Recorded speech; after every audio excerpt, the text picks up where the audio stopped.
سبح اسم ربك الأعلى الذي خلق فسوى والذي قدر فهدى والذي أخرج المرعى فجعله غثاء أحوى سنقرئك فلا تنسى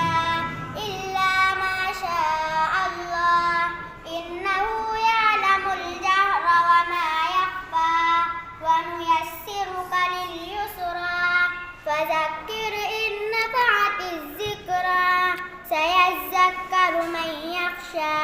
ويتجنبها الأشقى